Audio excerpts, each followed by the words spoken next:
Hey, how's it going? I'm going to wait for people to come into the chat, and we'll begin talking. Hey, Rising, how's it going, man? Oh, you missed the earlier stream. I decided to close that one off and then start this one, so it's a new stream now. But no, that's good. That's good. That's good, my friend. I'm not sure if you followed the Pressure Zone channel, but I've been posting a lot of updates. I posted a new teaser for an upcoming project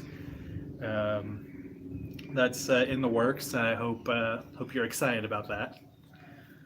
I'm definitely excited to work on that project. That project's going to be awesome. We're planning on shooting it very soon. It's going to be a big summer, like a summer movie in a way, like a summer blockbuster, I guess you can call it.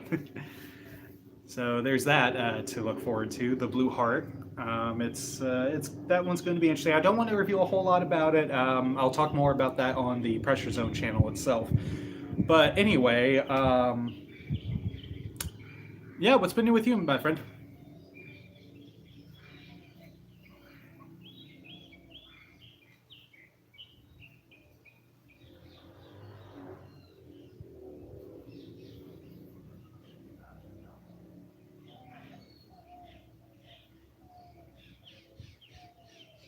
Am I changing stuff again?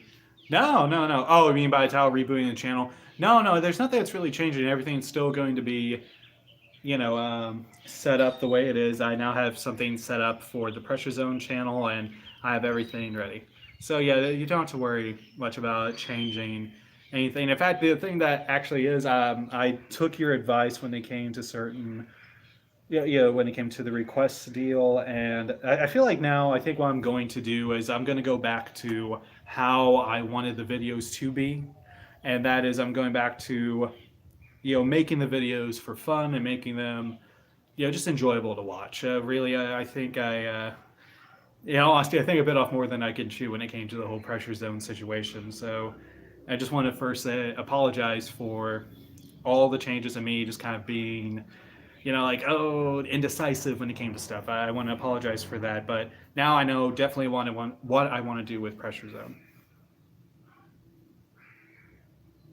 Oh, so you're okay with that? You're okay with going back to what made the inflation videos fun? So yeah, this is what I'm going to do from now on with the Pressure Zone channel. I'm actually going to make an announcement on that channel, but you'll be the first to hear that. More or less Pressure Zone.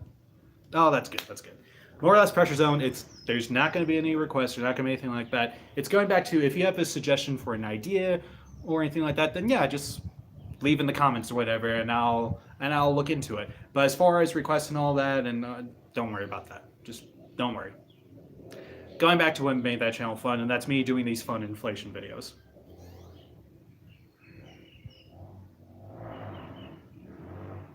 Yeah, no, I am. I am.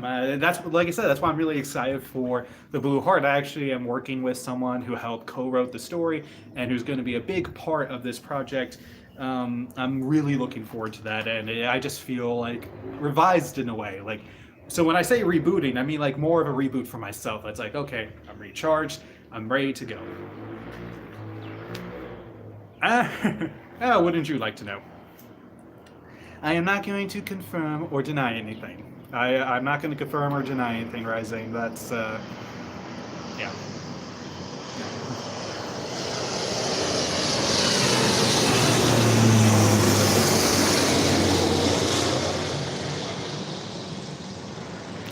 But no. In all honesty, no. Just a really good friend of mine, just a really close friend of mine. Or we're working together on doing this project. That's what I'll say. So, yeah, just a really close friend of mine. Okay.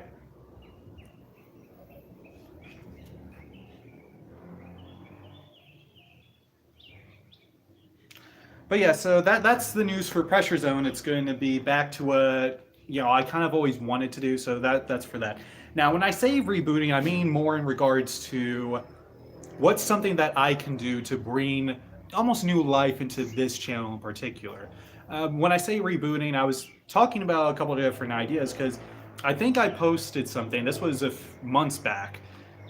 maybe almost a little over a year back. I don't know how long ago, but this was months back. I posted on the board here on the community page about people voting for if there should be a reboot from a classic movie or series.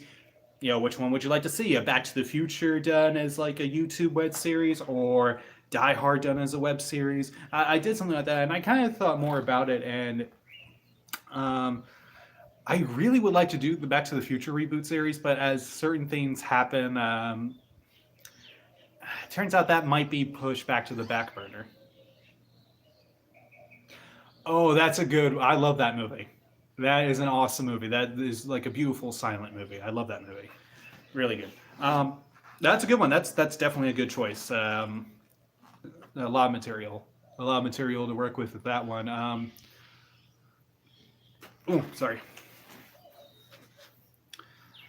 But yeah, I'm just kind of waiting for more people to come in so that way I can, see how things go. But either way, Sunset Boulevard might be interesting. Sunset Boulevard might be interesting. I've actually, this is the thing that I did. I'm not sure if I ever mentioned this on here. I'm pretty sure I probably did. I talked about writing a Halloween script, like a sequel that continues the storyline, the timeline that was kind of abandoned, in Halloween 6. It continues that storyline. And on the flip side to that,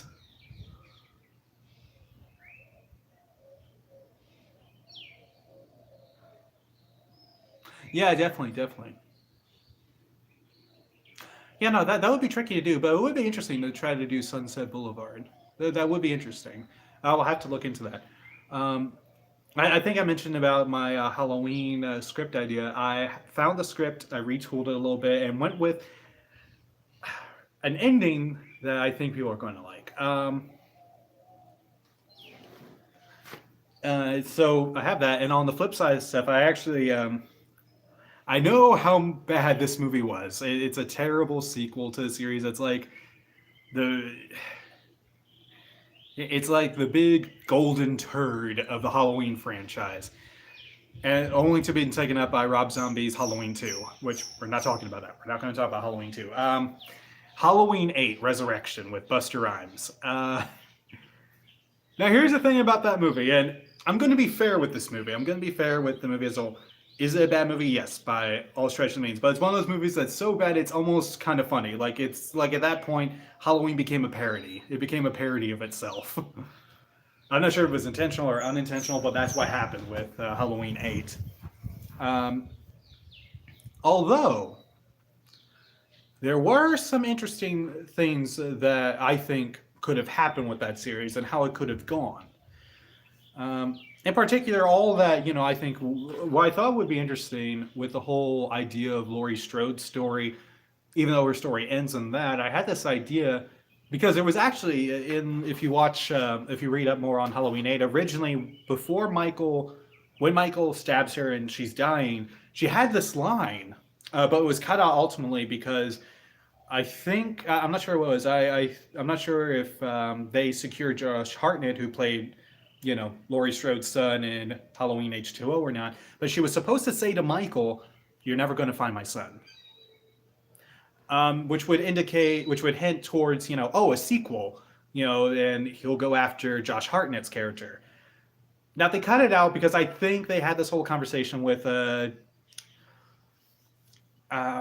Hartnett. I don't know. I'm not sure if they had a conversation or not, but they probably cut out because they think, okay, this movie's probably not going to work, so let's not, have that line. But I always thought it'd be kind of interesting because I would like to see where it would go from there. And we don't even have to mention characters from H8, like, Busta Rhymes or Danger Tamer or anything like that. We don't have to do that. I mean, the only thing that would change the timeline ultimately is the fact that Laurie Strode's dead. And they could continue on from there because then what I think would be cool, because this is something that I love what they do with the new Halloween.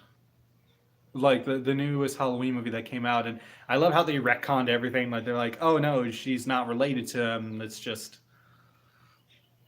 some guy. But I would love my idea for Halloween 9. It would be okay. His bloodline's gone. He should be done. He should be done and over with, right? No, no, no, no, no, no, no, says the man in black. What I would love the story to go is show that Michael just wants to destroy everything. That he just wants that's just the drive. Which is something I hint at in the script in the Halloween Curse of Michael Myers continuation timeline. I hint at the okay, Michael's not just after his bloodline; he wants to destroy Haddonfield. He wants the town to be destroyed. Um, but I'll talk about that more in the discussion of the Halloween Last Bloodline uh, project, which I hope to do, and I hope that's going to be a good October or a good fall project to get on.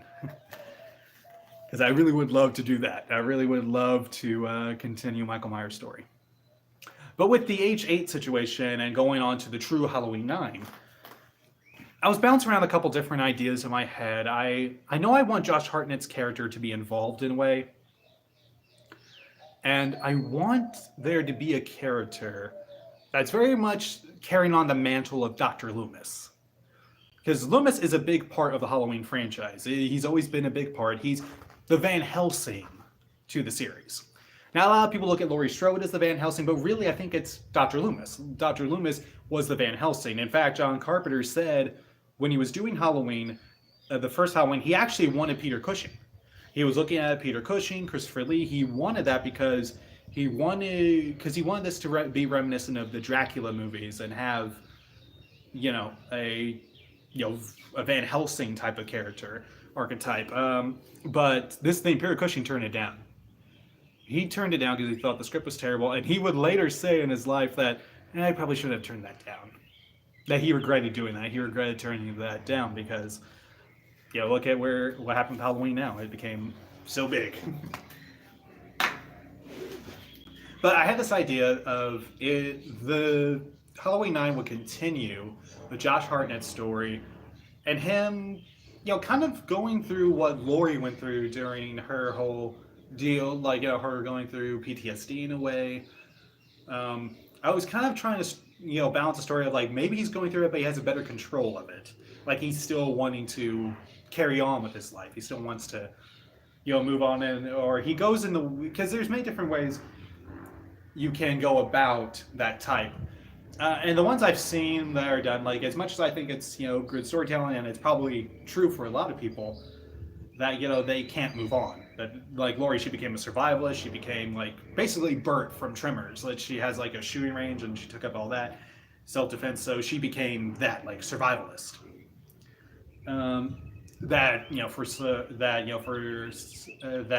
She sacrificed her relationship that she could have had with her daughter and her granddaughter, but ultimately she knows that she'll protect them. So kind of going the Sarah Connor kind of route, and that's fine. I do like that archetype, but I kind of want to do more of someone with Josh Hartnett's case, I wanted to do something of his character going through a deal where, of course, that still haunts him. It's still, it's something you never really truly get over, but it's almost like this whole thing where he kind of does what his mom did and just pushes it, like, in a box, like, doesn't really deal with it. That he just moves on, quote unquote, moves on, and tries to forget that it's ever happened. That he tries to, ignore it. But then, Michael shows up and, wreaks havoc like he usually does. But in this case, he's not directly after Josh Hartnett. He's not after Josh Hartnett's character. But just fate happens to put him in the way. And I had this idea for a character that would be very reminiscent to Dr. Loomis's character, which would actually pay tribute to Donald Pleasance. His name will be Donaldson, and he's very much, he's almost like Paul Rudd's character from Halloween 6. He's much like Tommy Doyle, where he is, he's been researching Michael all these years. He's grown this obsession with him, trying to figure out, what makes him tick, why he does what he does. And he becomes a big sort of deal of when Michael starts to show up again, he's like, okay, we have to stop him. that he becomes the new Van Helsing character. Um, and give like a small kind of loose connection to Dr. Loomis. But that was like the rough idea I wanted to do. I had like a basic idea. I just wanted to try to figure out how to mold a story around this and have it make sense. And one of the things I want to do is I think the later movies had a problem with this, although not with the new one that came out. It went back to having the feel of Halloween again. I think what happened is the sequels went on, they started to kind of lose the Halloween feel. They started to lose the October feel, the fall feel, which is atmospheric. Like a big example of that was probably Halloween 7. Halloween 7, it didn't have that feel. It didn't have that fall feel. Neither did Halloween 8. Resurrection, I don't even know if it took. I know it vaguely took place during Halloween because there was a Halloween party, but it didn't feel like a Halloween movie. Like the feel for it didn't, wasn't there. It's like when you look at a movie Trick or Treat. Trick or Treat feels like a Halloween movie. You watch that movie, you watch. Okay.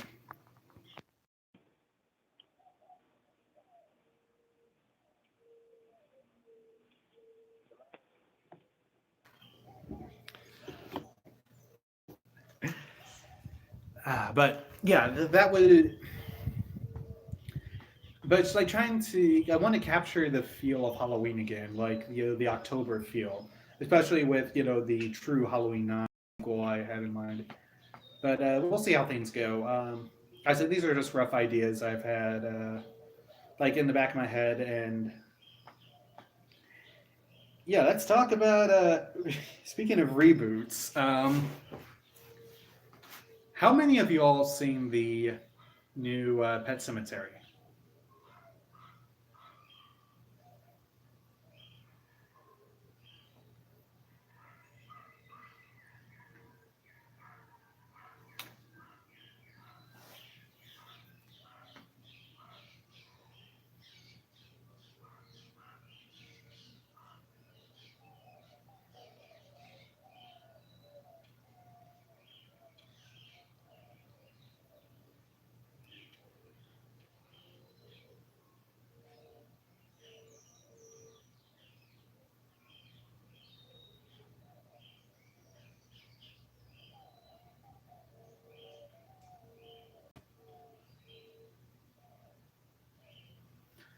Hey, Logan. Yeah, sorry about that. I had to take a call. Yeah, no, I'm just wondering. Have you seen the new Pet Cemetery movie? And if so, what'd you think of it?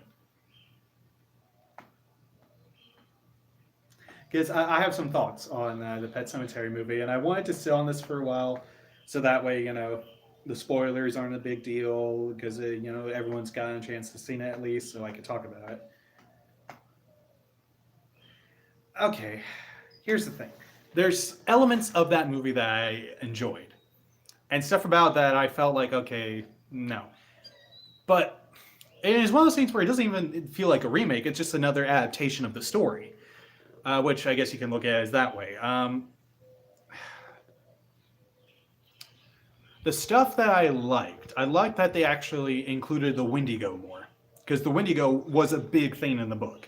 So I enjoyed that, but Pascal wasn't even a big part, or Pascal. He wasn't a big part, and he's a big part of the story. He is, the guide. He's the conscience, but he's barely in the movie. He's only in there for like maybe 2 to 3 scenes. And I thought, okay, that's a waste of a character because he's supposed to be the strong figure. Um, and what they did with Zelda was terrible. I didn't like what they did with Zelda. And one of the other things is I never really felt like because in the original movie, you look at the original movie from 1980, 89, and it's a great horror movie. Not even a horror movie, but it's a great drama. Like because at the core of the movie, it's a drama. It deals with tragedy and it deals with what a person would do just to bring a loved one back. But the thing that I always thought was really good that I loved in the original was the relationship between Lewis and Judd. I loved their relationship because it felt like this this friendship. And but in the new one, I didn't even think Lewis liked Judd. Like they never really had any camaraderie or anything. I felt like that they didn't have chemistry at all. And here's the thing, John Lithgow. I'll say this about John Lithgow. I love what John Lithgow did with Judd. I love how he made Judd his own, and he still brought a lot of the elements of what Judd had from the original. That grandfatherly kind of vibe. That dude that is sweet, but also you feel like he's hiding something. That he's hiding, some secrets. But he always gives nice sage advice. So he captured that well, and he still did and John Lithgow did his own thing perfectly fine. But I think what killed the movie, and this isn't on the movie's fault, this is more on the marketing. Because when the first trailer came out, the very first trailer, and you knew very little about what was going to happen, I loved it. I think the last couple trailers gave away the whole movie. Like they dealt all their cards out. Like the big twist of, oh, it's not Gage, it's the daughter. And here's the thing, when you watch the movie, I felt like the directors had a vision. They had a vision in mind of, okay, we want to mess with the audience. Yeah, because here's the thing, they had this whole deal where they wanted to mess with the audience, because in the movie when the truck driver's driving or whatever, Gage starts running the road, the dad actually saves Gage, the trucker, stops, his truck swerves, and the tailgate of carrying whatever it was, shoots out and hits, the daughter. So it was like the directors had his vision of, faking out the audience, going like, oh, okay, people are going to think it's going to be Gage, but no, it's it's the daughter. And the whole, Achilles cut, deal. Again, they gave it away in the trailer because they have this whole thing where John Lithgow is looking around the house and he sees the bed, and this is kind of supposed to be an ode to the original, because that's how Gage gets him in the original, that, he's going to check under the bed, and he goes, the cat's like, how'd you? And then Gage cuts his, tendon from under the bed. In the remake, he does this whole thing where he kicks the bed over, and oh, no one's there. He goes downstairs, and the girl cuts his tendon while he's on the staircase. So they had this vision in mind, but the marketing killed the movie. And it was one of those deals where I can get some people that would really enjoy the remake, and other people that don't. And I'm one of those people that I just don't. But here's the thing, I didn't hate it to the point where I'm like, oh, it's a terrible movie. No, it's a fine movie. It's just, I don't know, it's just that I feel like the original handled things better. I'm not saying the remake is right. Yeah, no, it's not terrible. It's just, the remake just wasn't, it wasn't perfect, and it wasn't really great. It was just okay at best. It was a mediocre movie for me. I watched it with,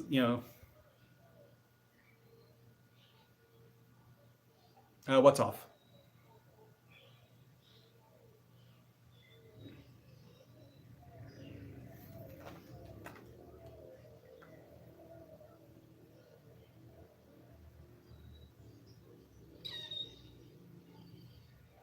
Hello?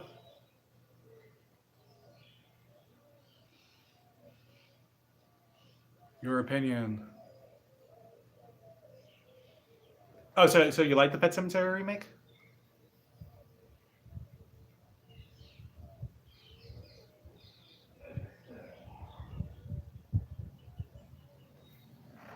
Hold on one second.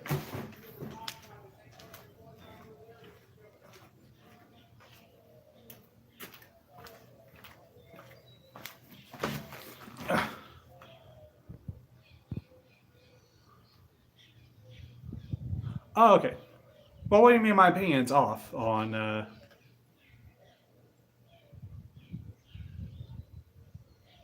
Oh, you're asking if I got my opinion right. Okay, okay. I just got confused. Okay, I'm sorry. I'm sorry.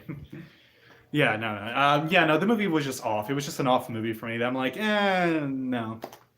Yeah, not great, not terrible, but just meh. Yeah, no, sorry, I got confused by what you were asking there. I'm sorry, but yeah, that's my thought on the Pet Sematary remake. It was just not a great movie. However, however, the better horror movie I saw, and this was another movie that got mixed reviews. was the Jordan Peele's new movie Us. Us was amazing. I loved Us. Us was great. It had a very Twilight Zone feel. It reminded me of, like, imagine if Monsters Are Do on Maple Street meets Eye of the Beholder. Like, it was like a happy marriage between the two of them, and it was just so well done. It was one of those movies that I love Get Out. Get Out is a great movie. Get Out is an awesome horror movie. But I think Us blows Get Out of the water. Now, it's a different beast entirely. It's a different vibe of a movie, but it's still good. It's really good. So when I heard Jordan Peele was doing Twilight Zone, the CBS All Access series, I was okay with that because I love Get Out and I love Us, so he's the right guy to take the helm. I feel like and I know he's going to be taking the helm for the Candyman reboot. I'm perfectly okay with that. I'm perfectly more than okay. I feel like he is the guy that can do justice to, reimaginings of some movies. So that's going to be fine. But yeah, Us turned out to be the better horror movie I saw my time when I was in Chicago for a bit. I'm trying to think what else I saw in theaters. I saw Us. I saw the Pet Sematary remake.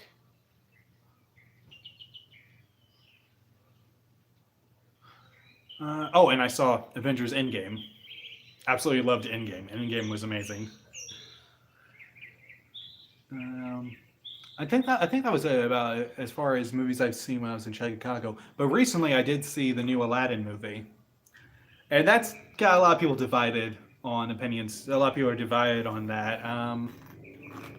Really, when I saw it, I had fun. That was a fun movie. The new Aladdin movie was fun. I enjoyed it. I found myself enjoying that. That was good. There were some, elements about the movie that, that I thought were meh. Like, I thought Jafar could have been done better. The songs were good. Especially the new song they added to Speechless. That's a beautiful song. And Will Smith, he did an amazing job as the genie. He did. I love that he made the genie his own. He did his own thing as the genie. And his genie was very much reminiscent to, his Fresh Prince of Bel-Air persona. Which I love that. I'm like, yeah, okay, that's good. I can roll with that. And I like that. And there was a lot of funny lines that Will had that I really enjoyed. One that was in one of the teaser spots, but it's still a funny line. After he does the "Never Had a Friend Like Me" song, Aladdin goes, "So, how's this work?" And he goes, "You're kidding, right? The whole song was the instructions." Okay, come with me, because you can't dance and listen at the same time. So I thought that was funny. I was like, okay, that's a good one. And I like the different take on Friend Like Me. I like, the different kind of, vibe they went with that. Prince Ali, I thought Prince Ali was okay. A Whole New World was done very well.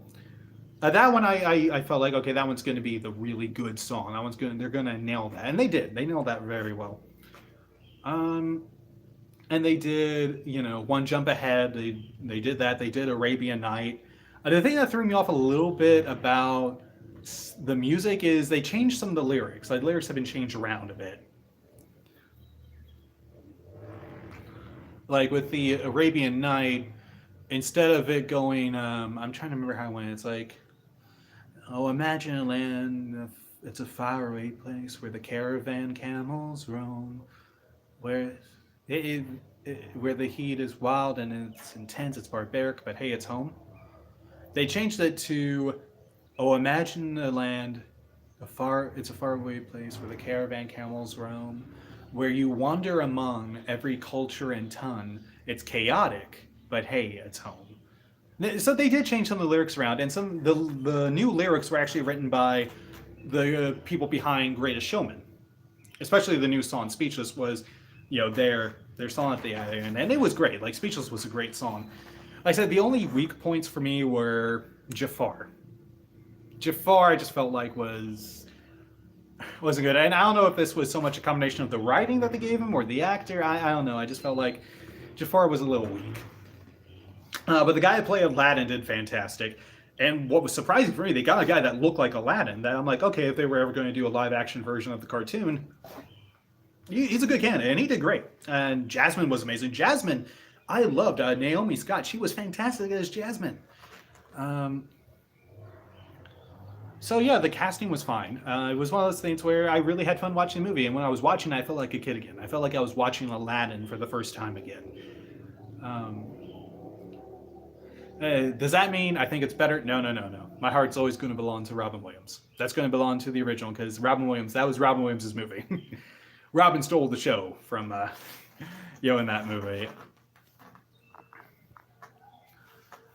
But yeah, so I saw that one, and then I watched Endgame again because the folks hadn't seen it.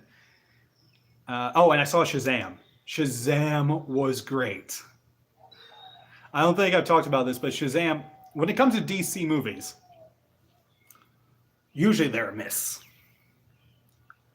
Shazam and Aquaman. I thought Aquaman was the best DC movie. Hell no. Shazam was amazing. Me and my brother watched that. We saw this movie. We're like, this is hands down the best DC superhero movie they've done. And not just superhero movie, just the best movie that they did. That wasn't Batman. And I love that. It's like, finally, they got something right. After years of trying, they got something right. I feel like it was like a Doc Brown moment. It's like, we finally did something that works. And they did. They did fantastic. I think that has to, I think it feels like has a lot to do with the fact that Schneider doesn't have any involvement with the DC Cinematic Universe anymore. At least, not to my knowledge, he doesn't have any more direct involvement.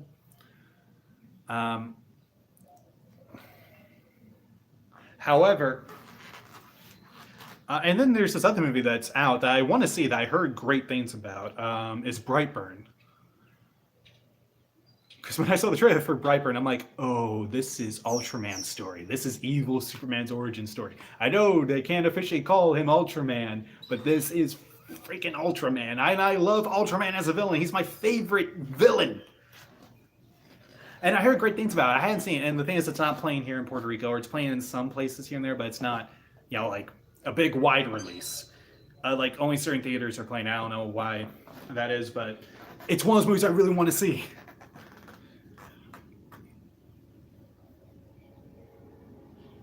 So there's that.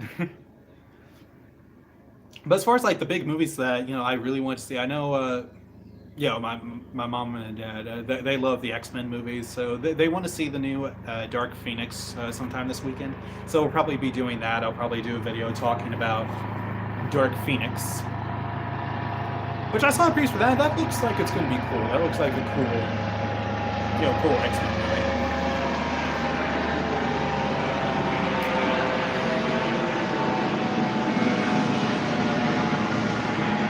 And I'll say this.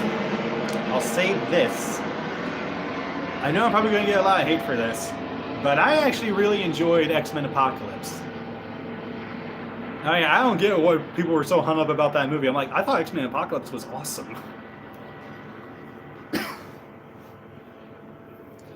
I really liked X-Men Apocalypse. I thought it was great.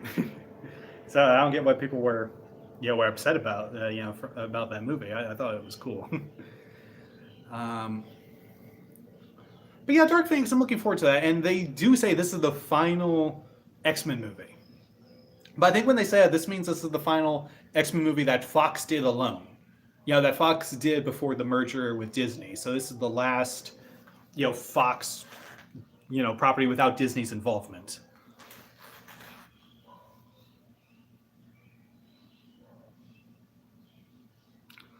Yeah, so I think there's going to be other X-Men movies, but I think as far as like Fox own involvement, it's not going to be the last one, no. But I think as far as what they mean is with the fact is that this is Fox's final movie, of them before the merger with Disney, before having to go like, oh hey, it's okay if we do this. So I think when they say final, they mean of that. So yeah,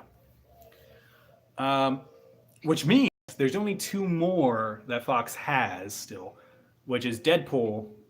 Deadpool 3 and X-Forces, which I heard X-Force is going to happen, and Deadpool 3 is kind of in the works, or they're debating on doing that. And this raises a lot of questions. Like at a convention I went to, they asked Zazie Beetz, do you think Disney's going to affect Deadpool, or do you think they should affect Deadpool and be the PG-13 friendly or the hard or gritty, Deadpool that we all know and love? And she said like, no, no, Deadpool should be the way he is. Disney, Disney's got Aladdin and all of that, so yeah, they should be fine. I think they'll. And the thing is, Disney has played their cards smart when it comes to some of the Marvel properties. They have, like in particular. I think they even said like when this merger happened, before it was finally signed and everything was moved over, they said, "Look, we're not going to affect Deadpool. Deadpool is making great money, so we're not going to change anything that was already set up." So I appreciate that from Disney's part. They said they don't want to affect what made that franchise so successful. So so there's that. There's that good news when it comes for Deadpool. I'm trying to think. That's what I think is kind of funny because Disney now owns these properties. Now they own The Simpsons, they own American Horror Story, they own Alien, Predator, they own Rocky Horror Picture Show. So they own a good majority of Fox's license. So it's pretty interesting. Although I still believe Sony has a lot of the Spider-Man properties. That's the one bit of Marvel property that Sony doesn't, or that Disney doesn't have sold yet. So Sony's still holding on to their Spider-Man and their characters and their properties. Like they're holding on to it. It's like, we're not letting this go. This is ours. But speaking of movies that are also good, Venom I loved. I loved Venom. Venom was fun. I even love the Eminem song that Venom Venom, I got that Venom Venom, don't know what hit him. Um, so yeah, that's my movies that are coming up, or movies that I've seen, and my thoughts on that. But we shall see. Um, I'm trying to think. There was something I was talking to. Oh, and the one movie I'm looking forward to, I think I talked about this numerous times. I'm looking forward to Joker. Joker's going to be great. And I'll tell you why it's going to be great, because Walking Phoenix. Walking Phoenix is perfect to play the Joker.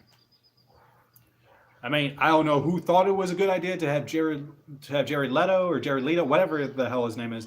Whoever thought it was a good idea for him to be the Joker, I have no idea. I wonder what they were smoking that day. Because Jared Leto was awful. I mean, and they didn't give him great lines to work with either. Like his dialogue wasn't great either, but still awful, just absolutely terrible. So when I heard Walking Phoenix, I welcomed him with open arms. And when I saw the makeup test and all, I'm like, freaking come here. But then when I saw the teaser trailer, I'm like, yes, this is perfect. The Joker I wanted. And this caused some controversy too. Of some people are kind of mixed about his look. I personally think his look is amazing. I love that it's something new, but yet it still feels like the Joker. It feels like very Joker. And the great thing is that Disney, or not Disney, but DC says like, okay, well, what we want to do is a series of these Elseworlds one shots. I think that's great to do in films. Like they can do a one-shot story of one of the Jokers, perfect to start with. They can do. I would love to see them do Gotham by Gaslight as a live action, like Batman in Victorian times. I would love to see that. But I think that's a perfect idea to do now. And I love that they're going the villain route, because I feel like when it comes to superheroes, we already got enough of the superheroes. We really did. I know. As much as I love superheroes, I would love to see the villain.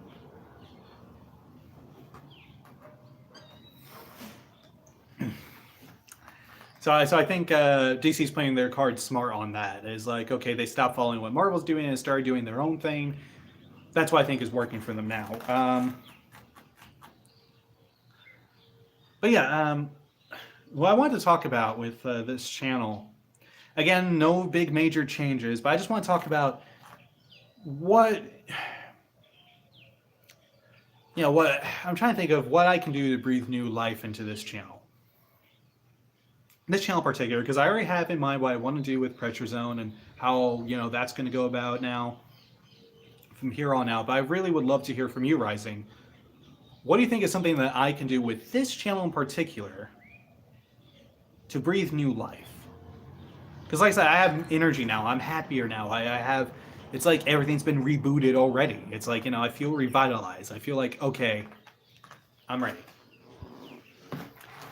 I want to go back to making awesome videos. I want to go back to making the videos I love to make. But at the same time, I also would love to hear your guys' inputs and your guys' ideas and suggestions for what type of videos to do. Type of videos I could do. Do you have any suggestions, Rising? Because I know I want to go back to the horror element. I want to go back to doing horror in a way. Because I haven't done horror in a long time.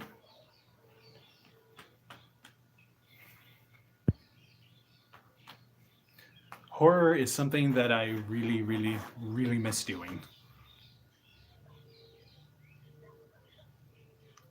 I guess you could say gory horror, or even, not so gory. Like, I could probably do different levels. I could do Hitchcock, where no gore, just leave it to the imagination. Or I could go moderate gore, where it's, a little bit gory. Or we can go full on, like, Saw level of tons of guts and blood. Although with YouTube's policy and all that, the blood I'll probably give it the Evil Dead 2 treatment and have the blood be green, black, blue, and yellow. As long as it doesn't look red. Should be good. That's why I love that kind of joke of for Zombie Go Boom when the dude gets his throat slit and green. It's like, why is your blood green? It's like, so we can still be monetized.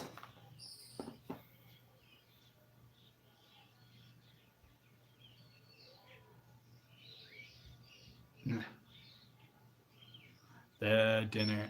Oh, yeah, I saw that video. I know. I remember you shared that. That would be. Yeah, sure, no problem.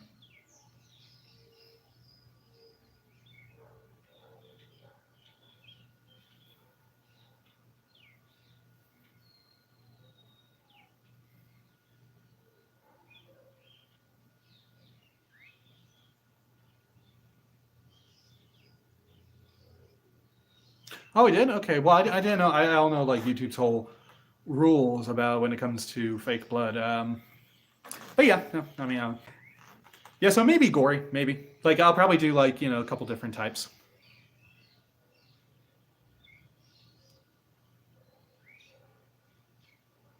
Right. Maybe a version of that, or maybe like something in tune to that. That could be interesting. That could be interesting to do. But yeah, I want to go back to doing horror. I think the Halloween, because I did write a lot of pretty interesting death scenes for, in particular the Halloween Last Bloodline story that I wrote.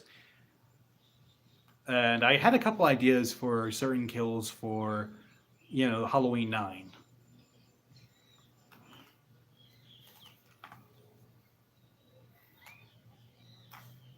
But yeah, I think that would be interesting. Going back to doing horror shorts and yeah. But as you saw, here's the question, Rising. How do you feel about the new project coming up for Pressure Zone?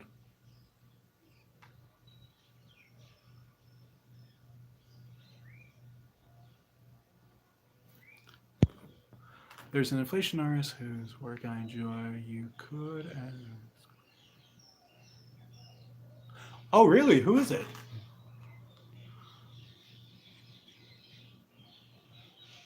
Oh, okay.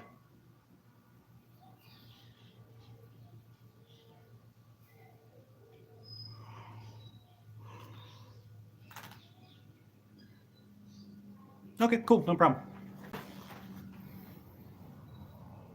Starting to get a little dark out here. Let me see. Yep, battery's still good.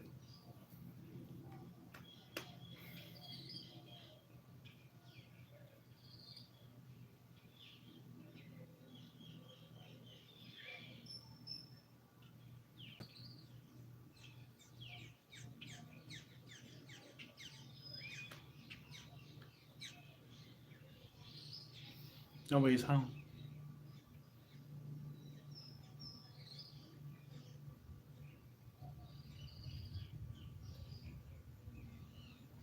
Okay.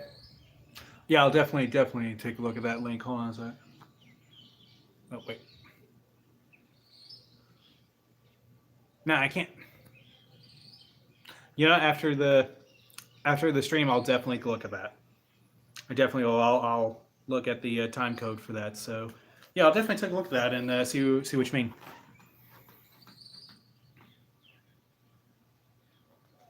Oh, okay, okay. Like I said, I'll take a look what you mean, and I'll see if I could work something like that. But yeah, I do think it would be interesting to do. I think for that particular, I think for a horror theme inflation video, that probably wouldn't go on Pressure Zone because Pressure Zone's kind of more lighthearted. So I think for horror themed inflation, that might be on this channel. Just so that way, there's a nice little diversity. So there's a little bit of something for everyone. Like it's like, hey, you want to see the really intense horror one? Go to here.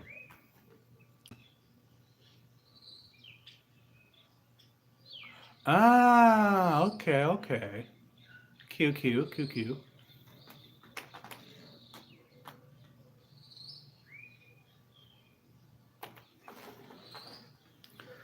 But oh, what do you think about the Blue Heart project that's coming up? Do you have any ideas as to what that story is going to be about? I don't know why I did that face. I don't know why I'm still doing this face. Come play with us, Danny. Okay, yeah. I got you. Yeah, I posted a couple different teasers about it, a couple little updates about it. There's going to be more. I did one which was like a makeup test. I would have done like a full makeup test, but as you see, my skin is still clearing up. I got some pores that are blocked, so I'm still trying to wait for all this to clear up before I do an official makeup test.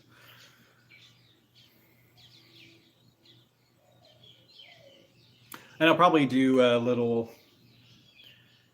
I don't know. I always wanted to do a Jason type movie, like a Friday the 13th one. I'm waiting to get all my Jason stuff together. Because believe it or not, again, this goes back into my whole fandom of fan writing. I actually.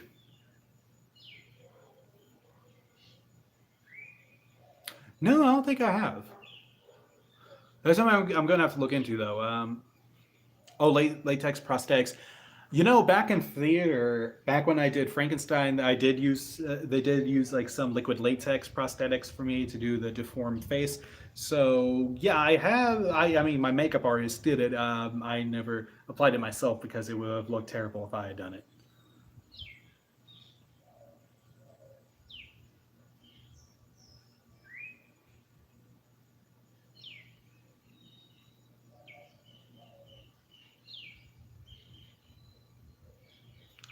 But yeah, no, I'll definitely.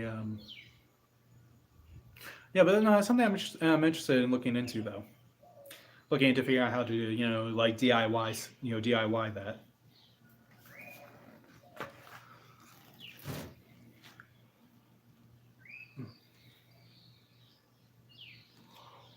Oh, sorry. But yeah, no, I've had a couple different ideas for videos and some short films that I want to do. I'm probably going to end up doing more live streams too because I love talking to the peoples, trying to see what the people want. And in particular, this is the thing I'm looking forward to also in the fall, is the Watchmen series. HBO's Watchmen series. I'm really looking forward to that. That's going to be interesting. Many things, yes, many things.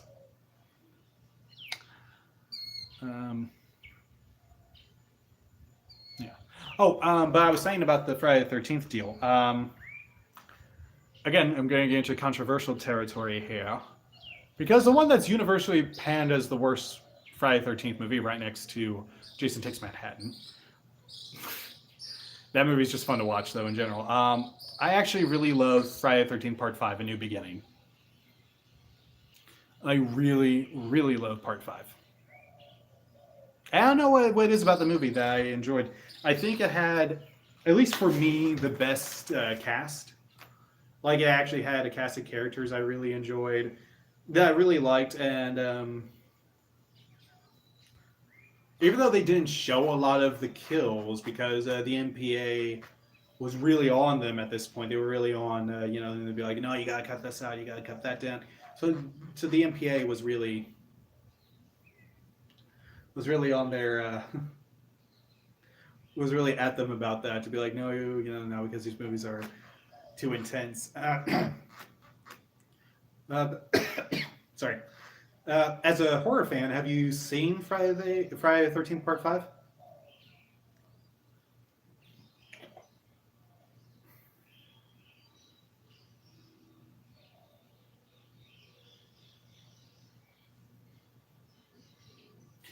Friday the 13th Part 5, I think 1 through 8 are on Hulu, so you can watch it for free. But there's a scene in Part 5 that's my absolute favorite scene. It's in the movie. The movie picks up after Part 4, but it jumps ahead in time of one of the last survivor now, as a teenager, now almost like young adult. So in this movie, because of the events that happen with Jason, he barely talks. He's very, like, his psyche's kind of damaged. Like, he's gone through a lot of stuff. Like, he's just can't deal with stuff. So he's very,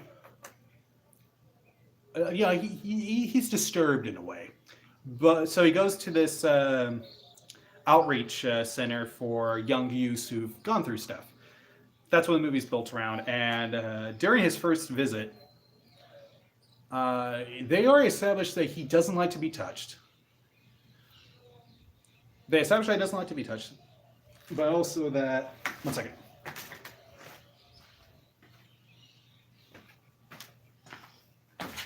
Yeah, so they established that he doesn't like to be touched, and he doesn't like people touching his stuff. So when he goes down to dinner, one of the teens that are there, and I don't know why you would do this to somebody that's new that just came in. They take one of his masks that he has because he was a special effects guy. He loves making masks. So they take one of the masks they made. He jumps out. Of course, scares the crap out of him. Tries to scare him. It's like, oh, hey, man. Scared you, didn't I? And he starts, like, punching his shoulder. Like, almost in that playful, like, come on, man. Can't take a joke. And this is what Tommy does. Like, his reaction's like this. He's like... And then he just goes... starts beating the ever-loving crap out of him to where the guy that runs the center and the cook have to hold him back. Calm down, Tommy. Calm down.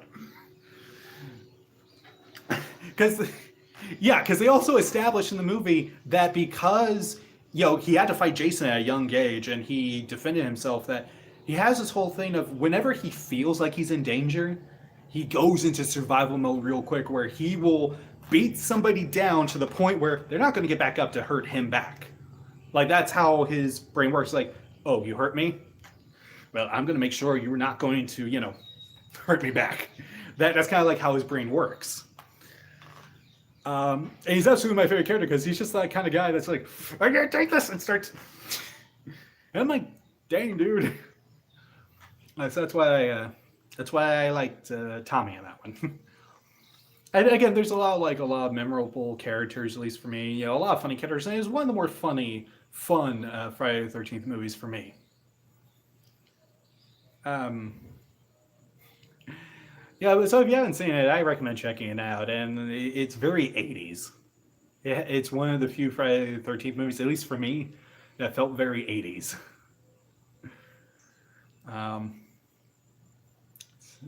And there was one character in there, Violet, who seemed like she would have belonged more not in a Friday the 13th movie, but more in a Nightmare on Elm Street movie.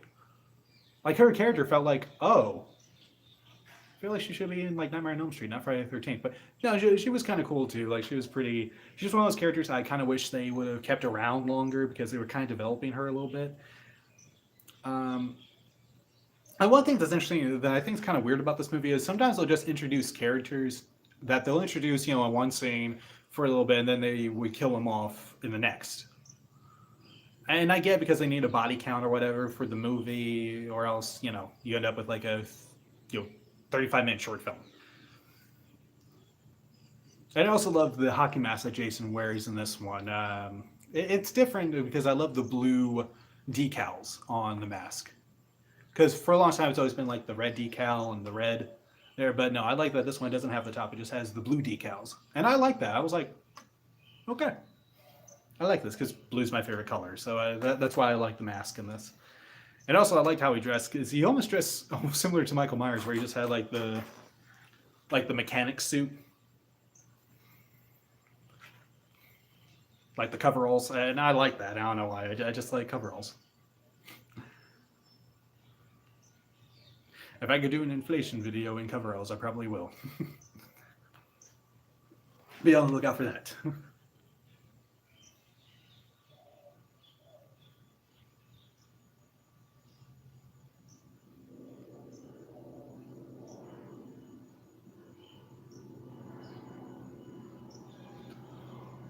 Oh.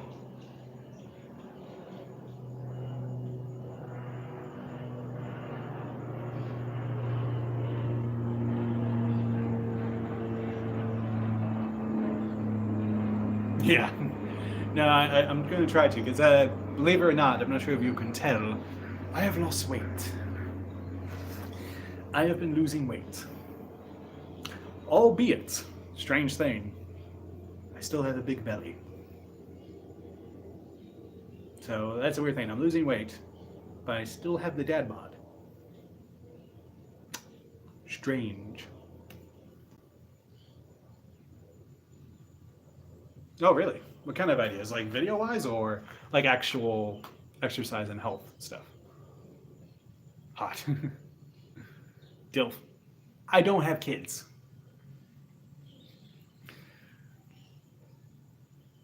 Do you see a wedding ring or anything? Do you see? No kids. Oh, video-wise. Okay, okay. Oh, so kind of like thinner kind of style. That could be interesting. That's another horror movie.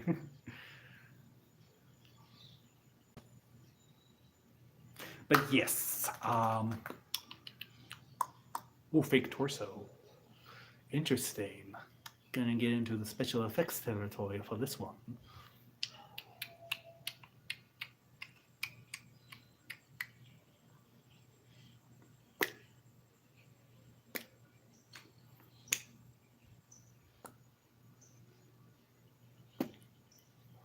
Okay, okay.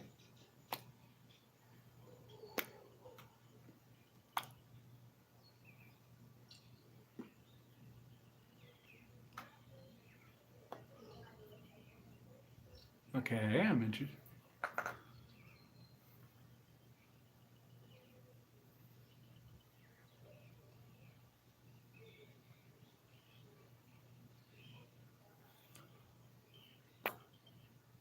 Protein. Okay. Where else are you going with this?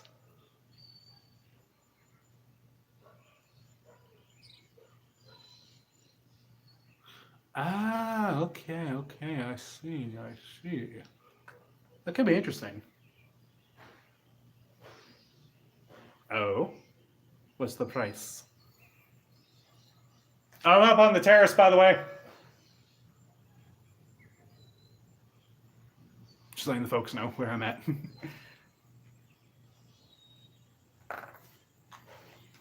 Where else does this go?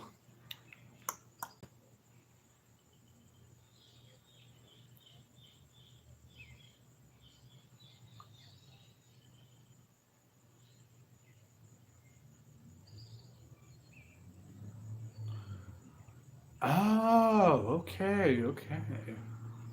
That's like a plot of a horror movie there. Almost like a horror comedy movie there, I think. It could be interesting. That could be interesting.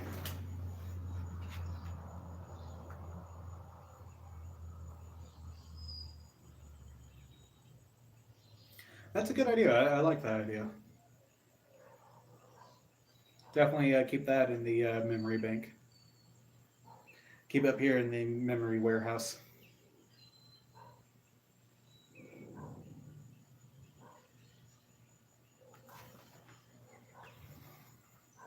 Okay, okay. Yeah, no, that's a good idea. I like that idea. You always have a lot of solid ideas, man. You have some really good ideas.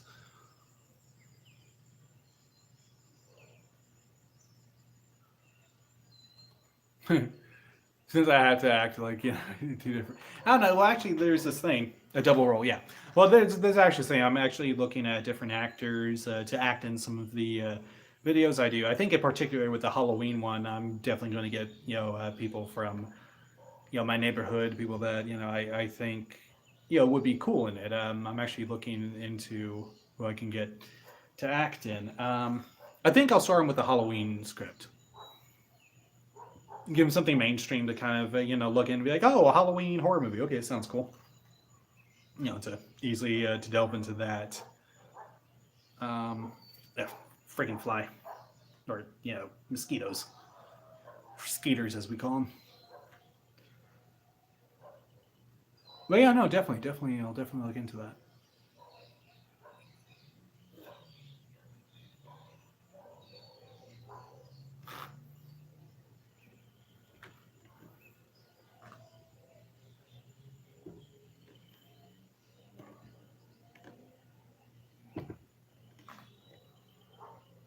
You want me to tell you something, Rising?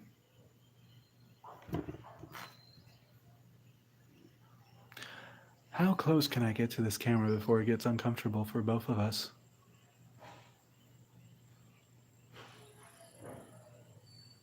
Some exorcist type stuff. I like that. But how close can I get before it becomes uncomfortable? Really? So, is this close enough?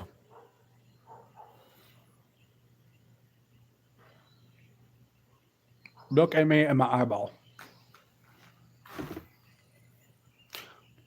Look at me in the eye.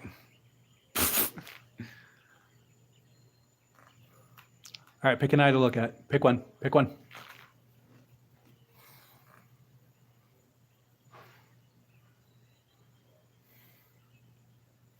I feel like this is probably one of the worst videos I've seen. It's the most cringiest video.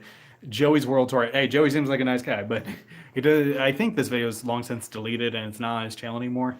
But somebody's re-uploaded it. It's where he's like really close to the camera. It's like Popeye's Magnolia Chicken. Oh, I'm sorry, man. I'm sorry. But yeah, no, call a victim being possessed by evil.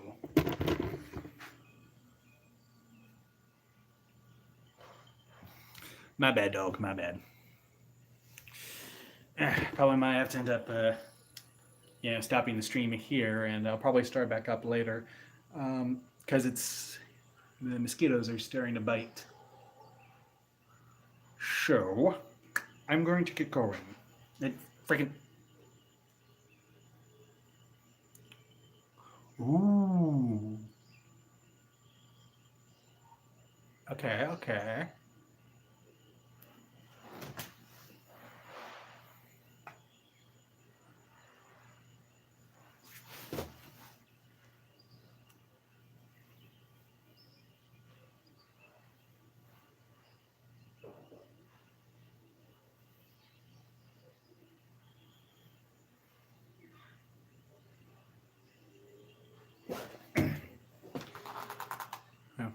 Oh, hey, listen, man. I actually got to get going because the mosquitoes are starting to eat me, and starting to, yeah. So I'll start back up the stream probably later on tonight. But anyway, I got to get going. Got to help the folks out for a future homicide victim trying to prevent his own. Oh, I love that. I love it. I love it.